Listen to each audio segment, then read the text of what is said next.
समादरणीय धार्मिक सज्जन वृंद, यजुर्वेद के अंदर कर्मों का विधान किया गया है। मनुष्यों को कैसे कैसे कर्म करने चाहिए, और ये जो कर्म हैं ईश्वर की उपासना पूर्वक ही करने चाहिए, ईश्वर में प्रेम रखते हुए कि ये ईश्वर की आज्ञा है, इसका पालन करने से हमारा हित होगा, कल्याण होगा। यजुर्वेद का 34वां अध्याय चल रहा है। आज मंत्र संख्या 40 का स्वाध्याय किया गया।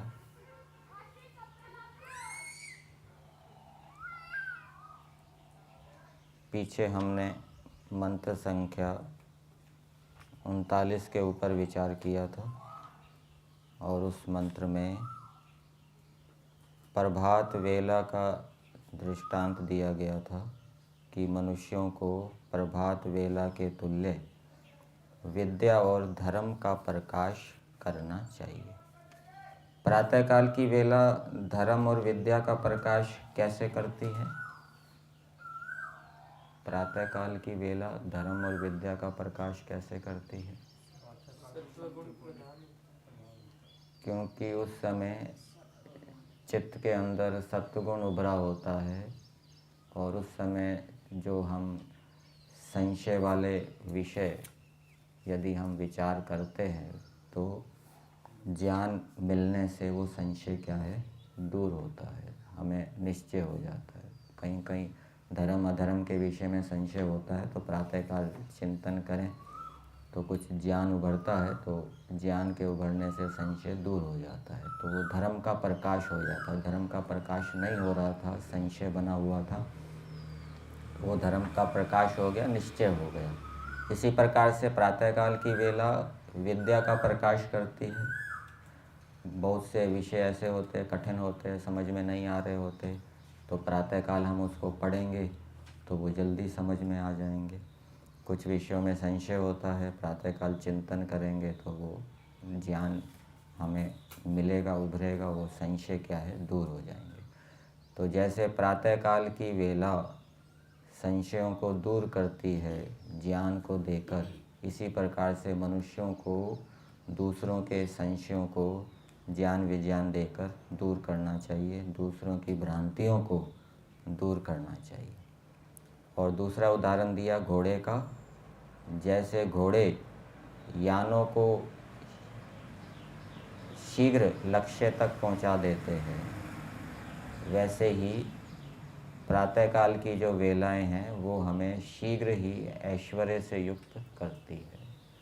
शीघ्र यदि ऐश्वर्य प्राप्त करना है, शीघ्र यदि ईश्वर की प्राप्ति करनी है, शीघ्र यदि वैराग्य प्राप्त करना है, शीघ्र यदि लौकिक ऐश्वर्य भी प्राप्त करना है, तो उसके लिए क्या करना पड़ेगा?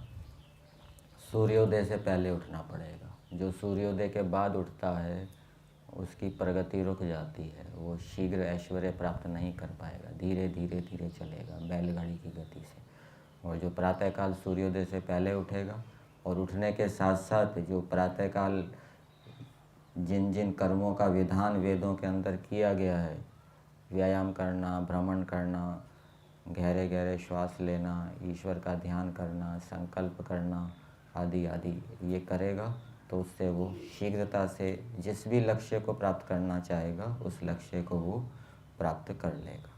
तो ये प्रभात वेला का महत्व बताया था पिछले मंत्र में। आज के मंत्र में भी उषा अर्थात प्रभात वेला के विषय में बताया गया है। तो मंत्र है, अश्वावती गौरमतिर्न उषासो वीरवती सदम उच्छन्तु भद्रः घृतं दुहाना विश्वतः प्रपीता यूयं पात स्वस्तिभिः सदा नः।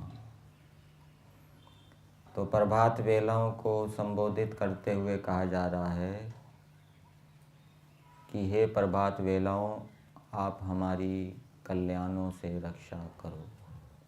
और प्रभात वेलाओं के माध्यम से विदुषी स्त्रियों को कहा जा रहा है कि जैसे प्रभात वेलाएं हमारी रक्षा करती हैं, वैसे ही हे विदुषी स्त्रियों, आप प्रभात वेला के समान हमारी रक्षा करो। मंत्र का देवता है उषा। उषा शब्द उषधाय धातु से भी बन जाएगा, जो प्रातःकाल की वेला जलाती है, नष्ट करती है। किसको नष्ट करती है? बुराइयों को, कुसंस्कारों को नष्ट करती है। इस मंत्र की भूमिका में दिया है, अब विदुषी स्त्रियां क्या करें। तो स्त्रियों को भी विदुषी होना चाहिए, ये वेद कह रहा है। और ऐसी विदुषी स्त्रियां विद्वता को प्राप्त करके फिर क्या करें, वो इस मंत्र के अंदर बताया है। भावार्थ के अंदर देखेंगे पहले क्या दिया है। तो इस मंत्र में वाचक् लुप्तोपमा अलंकार है, उपमा दी गई है। किसकी उपमा दी है? प्रभात वेलाओं की। तो जैसे प्रभात वेला, ये वेला शब्द संस्कृत में भी आपको मिलेगा। काल समय वेलासु तुमुन, एक सूत्र आता है अष्टाध्यायी में। ये समय के पर्यायवाची है। समय को काल भी कहते हैं, समय भी कहते हैं और वेला भी कहते हैं। ये संस्कृत का शब्द है वेला, काल समय वेलासु तुमुन। और एक समय शब्द योग दर्शन में भी आता है। जाति काल देश समय अनवच्छिन्ना सार्वभौमा महाव्रतम। वहाँ समय किस अर्थ में है? किसी विशेष नियम के लिए, उस अर्थ में भी यह आता है। तो जैसे प्रभात वेला जागते हुए मनुष्य को सुख देने वाली होती है। जो जागत है सो पावत है। क्या पावत है? सुख पावत है। जो सोवत है सो खोवत है। तो ये प्रातःकाल की वेलाएं जागते हुए मनुष्य को सुख देती है। केवल जागने से ही सुख नहीं मिल जाएगा, उसके साथ साथ पुरुषार्थ भी करना पड़ेगा। ये नहीं कि प्रभात काल की वेला हो गई चलो जाग जाओ और जागा जागा बस बिस्तर पे पड़ा हुआ है, तो ऐसे सुख नहीं मिलेगा। जागने के बाद उसको बिस्तर छोड़कर पुरुषार्थ करना पड़ेगा, व्यायाम भ्रमण ध्यान आदि करना पड़ेगा, संकल्प आदि लेने पड़ेंगे, तब उसको सुख मिलेगा। तो वो सारा इसमें जुड़ा हुआ है। तो जैसे प्रभात वेलाएं सुख देने वाली होती है जागने वाले को, वैसे विदुषी स्त्रियां कुमारी विद्यार्थिनी कन्याओं के विद्या सुशिक्षा और सौभाग्य को बढ़ा के सदैव इन कन्याओं को आनंदित करें। तो जो स्त्रियां विदुषी हैं, जिनके पास विद्या है अनेक प्रकार की, जिन्होंने विद्याएं प्राप्त की हैं, तो उनका क्या कर्तव्य है कि जो कुमारी कन्याएं हैं और जो विद्यार्थी के रूप में है, जो विद्यार्थी विद्या को प्राप्त कर रही हैं, ये इसका संबंध हम गुरुकुल के साथ ले सकते हैं। जो आचार्य हैं और उसके अधीन जो विद्यार्थिनियां पढ़ रही हैं, तो उन आचार्यों का कर्तव्य है कि उन विद्यार्थिनियों को विद्या सुशिक्षा और उनके सौभाग्य को बढ़ा के सदैव इन कन्याओं को आनंदित करें। तो वो उनके विद्या को बढ़ाए, उनकी सुशिक्षा को बढ़ाए। सुशिक्षा मतलब बोलना कैसे है, उठना बैठना कैसे है, लेन देन कैसे करना है, खाना पीना कैसे है आदि, ये जो व्यवहारिक बातें होती है, ये और अच्छी अच्छी बातें बताएं। बहुत सी बातें दूसरे देशों से सीखी जाती है। अनेक लोगों के अंदर बहुत अच्छी अच्छी व्यवहारिक बातें मिलेगी। कैसे नमस्ते कैसे करते हैं, तो बढ़िया से बढ़िया नमस्ते करने वाले मिलेंगे। बोलते कैसे है, मीठे से मीठा बोलने वाला मिलेगा। खाते कैसे है, बढ़िया से बढ़िया खाने वाला मिलेगा आपको। पीते कैसे है, तो ये खाने पीने उठने बैठने के व्यवहार जो हमें जहाँ से भी अच्छे अच्छे मिले संसार के अंदर, जिस जिस देश से, वहाँ से हमें सीख कर फिर जो अशिक्षित हैं, जो नहीं जानते, उनको सिखाना चाहिए। और आगे बताया, सौभाग्य को बढ़ाकर। भाग्य किसको कहते हैं? भाग्य को प्रारब्ध भी कहते हैं, ठीक है ना। और प्रारब्ध किससे बनता है? वो वर्तमान कर्मों से ही प्रारब्ध बनता है, वर्तमान कर्मों से ही भाग्य बनता है। यदि हम वर्तमान में अच्छे कर्म करेंगे तो सुभाग्य होगा, वर्तमान में यदि अच्छे कर्म नहीं करेंगे तो दुर्भाग्य की प्राप्ति होगी। तो उनके सौभाग्य को बढ़ा के मतलब वो जो कन्याएं हैं वर्तमान में अच्छे अच्छे कर्मों में बढ़ोतरी करती रहे, यम नियम के पालन में बढ़ोतरी करते रहे, यम नियम का स्तर उनका और बढ़ता रहे और बढ़ता रहे, तो उससे क्या है, उनका सौभाग्य बढ़ता जाएगा। ईश्वर की उपासना और बढ़ती जाए और बढ़ती जाए, ईश्वर में प्रेम और बढ़ता जाए, अच्छे अच्छे गुण कर्म स्वभाव है उसमें भी वो वृद्धि होती जाए, सहन शक्ति है, उत्साह है, धैर्य है, पुरुषार्थ है, ये गुण बढ़ते जाएं, तो इससे उनका जो है सौभाग्य बढ़ेगा। तो ये विदुषी कन्याओं का कर्तव्य इस मंत्र के अंदर बताया गया है। अब मंत्र के शब्दों को देखते हैं पदार्थ के माध्यम से।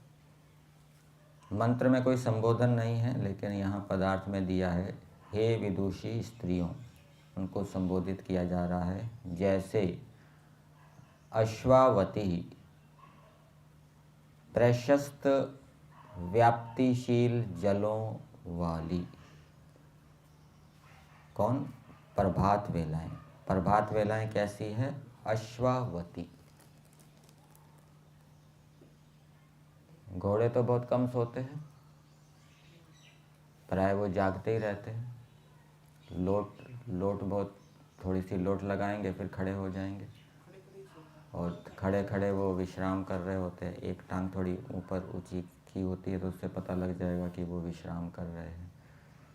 तो जैसे गायें हैं वो सवेरे जल्दी उठ जाती है, फिर उनका दूध निकालने का कार्यक्रम चलता है, इसी प्रकार से घोड़े भी प्रातःकाल जल्दी उठ जाते होंगे,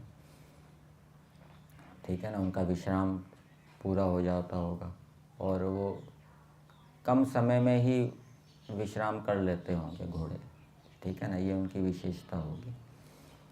तो ये अश्वावती का यहाँ पे अर्थ किया है, अश्वा से लिया है व्यापनशील, व्याप्तिशील उदकानी, जिसके अंदर व्याप्त है। प्रशस्तानी अश्वानी व्याप्तिशीलानी उदकानी, अर्थात प्रातःकाल की वेला के अंदर वातावरण के अंदर विशेष नमी होती है, ठीक है ना। वैसी नमी आपको दोपहर के समय अथवा शाम के समय नहीं मिलेगी। उस समय तो वो सारा जल जो है वो ऊपर चला जाएगा सूर्य की किरणों के माध्यम से, लेकिन प्रातःकाल जो है वो जल नीचे आ जाएगा, ठीक है ना, शीतलता के कारण। और उसके अंदर ऑक्सीजन आदि तत्व भी हमें मिलेंगे जो विशेष रूप से स्वास्थ्य के लिए अच्छे होते हैं। तो प्रातःकाल की वेला में जो जल है वो विशेष रूप से प्रशस्त रूप से व्याप्त होते हैं, ठीक है ना। नीचे नीचे हमें वातावरण के अंदर जल मिलेगा, नमी मिलेगी, ओस मिलेगी। जैसे सवेरे देखते हैं ना पानी टपकता रहता है, तो ऐसी प्रभात वेलाएं हैं। एक विशेषता ये बताई। फिर दूसरी बताई गोमती, बहुत किरणों से युक्त। अब ये जो प्रभात वेला है किरणों से युक्त का संबंध उस समय की प्रभात वेला ले रहे हैं जब सूर्योदय हो गया है। प्रभात वेला के भी कई विभाग हो जाएंगे। एक प्रभात वेला वो है जो सूर्योदय से पहले है, उस समय आपको ये व्यापनशील जल मिलेंगे, ठीक है ना। सूर्योदय के समय भी कुछ मिल सकते हैं। और दूसरी प्रभात वेला है सूर्योदय के बाद, तो ये उससे संबंध समझना चाहिए। गोमती, वो प्रभात वेलाएं कैसी होती है? गो वाली। गो का अर्थ क्या होता है? किरण। किरण को गो कहते हैं क्योंकि गच्छति इति गो, वो हमेशा सूर्य से निकलती रहती है, जाती रहती है। तो बहुत किरणों से युक्त ऐसी प्रभात वेलाएं होती है। फिर आगे तीसरा विशेषण बताया वीरवती। वो प्रभात वेलाएं कैसी होती है? वीरवती, बहुत वीर पुरुषों से युक्त। इसका अर्थ किया है कि प्रातःकाल जो वीर पुरुष होते हैं वो जागते हैं और व्यायाम के द्वारा, उपासना के द्वारा अपनी वीरता को क्या है वो बढ़ाते हैं। ऐसी प्रभात काल की वेलाएं होती हैं। तो जैसे प्रभात काल की वेलाएं वीरवती है, वैसे ही विदुषी स्त्रियों को भी वीरवती होना चाहिए। उसके अधीन जो कन्याएं पढ़ रही हैं उनके अंदर वीरता गुण होना चाहिए, वीरता गुण को धारण कराना चाहिए, वीरता गुण को बढ़ाना चाहिए।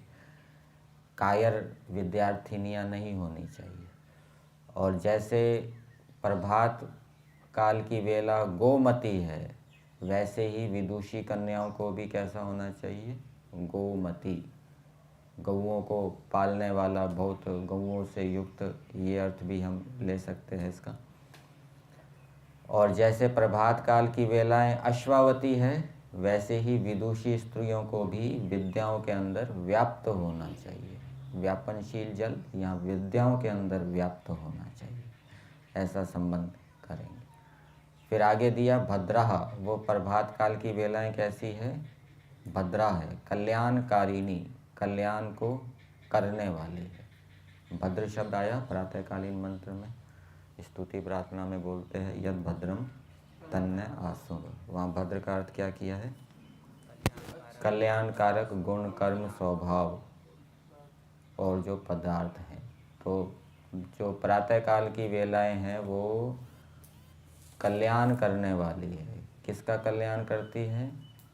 जो प्रातःकाल की वेला में उठकर पुरुषार्थ करता है तो वो धन को प्राप्त करता है, और धन को प्राप्त करने से वो सुख से युक्त होता है। धन भौतिक धन भी होता है और आध्यात्मिक धन भी होता है। तो इस प्रकार से प्रातःकाल की वेलाएं कल्याण करने वाली है। फिर आगे दिया घृतम दुहाना। घृत शब्द को, घृत शब्द वेद के अंदर उदक नामों में भी पढ़ा गया है। उदक को कहते हैं जल। तो घृतम दुहाना, घृत का अर्थ किया है शुद्ध जल को पूर्ण करती हुई। तो प्रातःकाल के समय हमें शुद्ध जल मिलेगा वातावरण के अंदर, ठीक है। तो शुद्ध जल को पूर्ण करती हुई। और इसका दूसरा अर्थ ऐसे भी किया जाता है कि हम प्रातःकाल शुद्ध जल का सेवन करते हैं, शुद्ध जल से स्नान करते हैं, इस रूप में भी इसका अर्थ किया जाता है। तो वो घृतम शुद्ध जल को पूर्ण करती हुई, क्योंकि स्नान के लिए हम शुद्ध जल का प्रयोग करते हैं, मुँह आदि धोने के लिए, शुद्धि आदि के लिए शुद्ध जल का प्रयोग करते हैं और प्रातःकाल ही करते हैं। तो इस प्रकार से जो प्रातःकाल की वेलाएं हैं वो शुद्ध जल को पूर्ण करती हुई दुहाना। जैसे गाय होती है, गाय दूध देती है, वैसे ही प्रातःकाल की वेलाएं क्या है? शुद्ध जल को देती है। अर्थात प्रातःकाल के समय हमें शुद्ध जल का प्रयोग करने की प्रवृत्ति होती है। हम शुद्धि करें तो उससे प्रसन्नता होती है। फिर आगे दिया विश्वतः, सब ओर से, प्रपीतः, प्रकर्षता से बड़ी हुई। कौन? प्रभात काल की वेला विकसित हुई। संस्कृत भाग में दिया है अर्थ इसका, प्रकर्षेण पीतः वृद्धः, प्रकृष्ट रूप से जो बड़ी हुई है। ऐसी जो प्रभात काल की वेलाएं हैं, वो जो वेलाएं हैं उषासः प्रभात वेला न हमारे सदम, सभा को प्राप्त होती। जैसे ये प्रभात काल की वेलाएं हमारी सभा अर्थात स्थान, निवास स्थान, हमारे निवास स्थान को प्राप्त होती हैं, अर्थात प्रकाशित या प्रवृत्त करती हैं। हमारे निवास स्थान को प्राप्त हो रही है या हमें प्राप्त हो रही है, मतलब हमें वो प्रवृत्त कर रही है कार्य करने के लिए।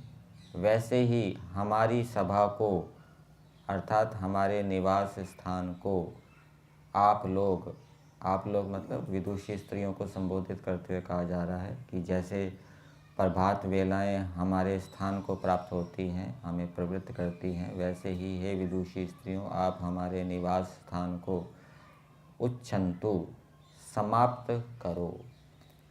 समाप्त करो का मतलब है अच्छी प्रकार से प्राप्त करो। ठीक है। तो निवास स्थान गृहस्थ भी हो सकता है, निवास स्थान गुरुकुल भी हो सकता है, निवास स्थान वानप्रस्थ भी हो सकता है, वो रहने का स्थान है। तो वहाँ पर क्या है, वानप्रस्थ में किसको जाना चाहिए? जो विदुषी हो। विदुषी ही तो वैराग्य प्राप्त कर पाएगी। जो विदुषी नहीं है वो वैराग्य कैसे प्राप्त करेगी? आत्मा परमात्मा को कैसे जानेगी? विदुषी स्त्री को ही गृहस्थ में जाना चाहिए। वो गृहस्थ में जाएगी तभी वो संतानों को श्रेष्ठ बना सकती है, दूसरों को सुख दे सकती है। विदुषी नहीं है तो वो दूसरों को सुख नहीं दे सकती। और आचार्य भी किसको होना चाहिए? विदुषी को होना चाहिए। तो वो हमारे स्थानों को प्राप्त करें। तो विदुषी स्त्री होगी तो वो अपने समान संतानों को या विद्यार्थियों को बना सकेगी। तो सदम उच्छन्तु, अच्छी प्रकार से प्राप्त करो। और आगे दिया है नह हमारी, यूयम तुम लोग, स्वस्ति भी, स्वस्थता देने वाले सुखों से सदा रक्षा करो। तो विदुषी स्त्रियों का कह रहे हैं कि आप हमारी सुखों से सदा रक्षा करो। प्राचीन काल में ऐसा बताया जाता था, जो क्षत्राणियाँ होती थी वो वीरता की लोरियाँ सुना सुना कर बच्चे के अंदर वीरता के संस्कार भरती थी। इसी प्रकार से जैसे संस्कार डालने हैं, विदुषी स्त्री होगी तो वो वैसी वैसी लोरियाँ बनाकर वैसे वैसे ईश्वर भक्ति, देशभक्ति आदि के संस्कारों को भर सकती है। ठीक है ना? वैसे वैसी लोरियाँ की रचना करके और भी अनेक प्रकार की शिक्षाओं को देकर वो विद्यार्थियों को सुशिक्षित विद्या से युक्त कर सकते। तो मंत्र का संदेश मनुष्यों के लिए भी हो जाएगा, विशेष रूप से विदुषी स्त्रियों के लिए भी है कि जैसे विदुषी स्त्रियां स्वयं अच्छे अच्छे गुण कर्म स्वभावों से युक्त है, वैसे वो कन्याओं को भी इस प्रकार से बनाएं। और मनुष्यों के लिए भी हो जाएगा कि जैसे जो जो मनुष्य विद्वान है, योग्य हैं, तो वो दूसरे मनुष्यों को भी ऐसा ही बनाएं। जैसे प्रभात वेलाएं सबका कल्याण करती है, सुख देती है, वैसे ही श्रेष्ठ मनुष्य भी अपनी योग्यताओं के आधार पे दूसरों को योग्य बनाएं और उनको सुखों से युक्त करके उनकी रक्षा करें। ब्राह्मण लोग अपनी विद्या की रक्षा किससे करते हैं? ब्राह्मण लोग अपनी विद्या की रक्षा किससे करते हैं? विद्या की रक्षा का उपाय बताया है। विद्वान लोग तप से अपनी विद्या की रक्षा करते हैं। यदि जीवन के अंदर तपस्या नहीं है तो विद्या की रक्षा नहीं कर पाएंगे। ठीक है, विद्या तो प्राप्त कर ली लेकिन जीवन तपस्वी नहीं है तो विद्या की रक्षा नहीं होगी। और तपस्वी व्यक्ति ही विद्या को प्राप्त कर सकता है। ना तपस्विनो योगः सिद्ध्यति। योग क्या है? समाधि। समाधि किससे होती है? वैराग्य से। वैराग्य किससे होता है? विवेक से। विवेक क्या है? विद्या है। ठीक है ना? तो विद्या से ही, तपस्या से ही विद्या की प्राप्ति होती है और तपस्या से ही विद्या की रक्षा होती है। विद्या तो प्राप्त कर ली लेकिन फिर तपस्या करनी छोड़ दी, फिर भोगों में फंस गया, तो विद्या फिर क्या है? नष्ट हो जाएगी। विद्या का अभ्यास छोड़ देने से भी विद्या नष्ट हो जाती है और विद्या, तपस्या को छोड़ देने से भी विद्या क्या है? नष्ट हो जाती है। विद्या प्राप्ति के समय वो आचरण तो अच्छा कर रहा था, यम नियम का ठीक पालन कर रहा था, ईश्वर की उपासना कर रहा था, कुछ विवेक हो गया, कुछ उपलब्धि हो गई, वैराग्य हो गया, लेकिन उसके बाद फिर उसके अंदर यदि अभिमान उत्पन्न हो गया, प्रमाद उत्पन्न हो गया और उसने फिर यम नियम के पालन में शिथिलता बरत दी, ईश्वर की उपासना में शिथिलता बरत दी, तो फिर वो जो प्राप्त हुई विद्या है वो चली जाएगी, फिर अविवेक उत्पन्न हो जाएगा। इसलिए निरंतर जो मनुष्यों को तपस्या के माध्यम से अच्छे अच्छे गुणों को धारण करके फिर तपस्या के माध्यम से ही उनकी रक्षा करनी चाहिए। ऐसे ही विदुषी स्त्रियों के विषय में है, वो भी तपस्या से विद्वती बनती है, विदुषी बनती है और तपस्या से ही अपनी विद्वता की वो क्या है, रक्षा करती है।